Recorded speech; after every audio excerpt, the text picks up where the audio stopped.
in the introduction, guys, you will say that what are the features of the handbook. So it is basically meant for workplaces, institutions, organizations, everywhere where you have basic sexual harassment of workplace. Additionally, it is designed for IC members, okay, or the LC members as the case may be. Further, it sheds light on what is expected out of the complaints committee. Specifically, why? Because this is a handbook for the IC members. So we have to give our expectations as an employer from the IC members, okay? And then we will provide you what the inquiry process is and what is the outcome, okay? Here in the handbook, you would lay down then after the introduction that what are the key responsibilities of the IC members, okay? So this may sound like very basic in nature, and we have discussed also, like Kavita said that, the IC members need to know whether there are any amendments, policy changes, whether there are any latest case laws. One, they need to be thoroughly prepared. They should know the act, policy, and also relevant service rules, because in many cases service rules are applicable, okay? In that case, you have to follow the service rules. You have to record everything. You have to determine what are the main issues in the complaint, okay? Guys, complaint is more or less filed on behalf of victims in cases where actual harassment is taking place. This is very common. And second, what we have observed practically is that many relationships of offices fall back, and because of revenge out of that relationship also complaints are filed. So you actually need to assess and understand the nature of the complaint. Probably I'm in a relationship with X person and we have just broken off that relationship. Office relationships are very common, and a fallout of that comes to be a complaint for sexual harassment. So you need to judge what are the actual main issues in the complaint while you're getting the complaint to your table, okay?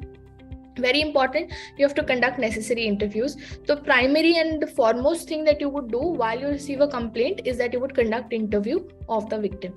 You would console her, you would ask her, are you willing to file a written complaint? If she's filed a written complaint, help her. All of that should be done. Then you have to make the parties aware of the process.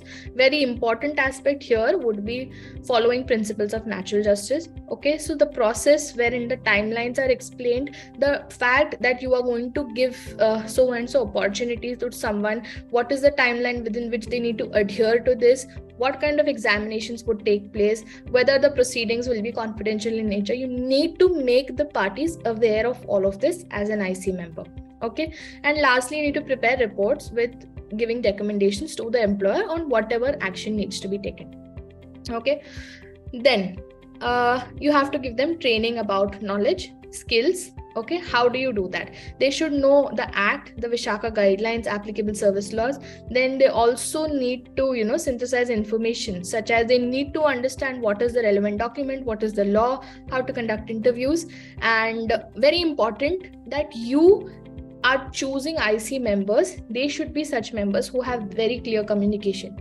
If an IC member himself or herself is not able to talk properly, how will the victim feel comfortable, confident, or ensured about the fact that yes, I'm going to the right authority? So whenever you are having IC members in place, you need to have such members who have strong communication skills. If one of the participants wants to, clarify a doubt, they feel confident that Nidhi is going to address this doubt. If I am a lecturer who is just taking lecture and, closing the doubts, closing the session, you will not feel that I am approachable. You will not feel that I am able to communicate properly. So here, it is a very grave case that I'm discussing where the IC members are dealing with a complaint of sexual harassment. So that kind of communication is needed, okay? Obviously, the fact of empathy, impartiality, and thoroughness is very important for an IC member. And they should identify what is sexual harassment and what kinds of impacts it has caused on women. Okay, so that is also very important. Then further, they need to, so A is introduction. You introduce in the handbook what are the contents of the handbook.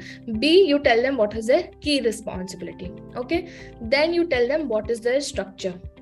They need to know who are the other members, they need to know their hierarchy, and they need to know their powers. Okay, so this is the structure, everyone knows this. What is the role of an external member is something you need to train them about.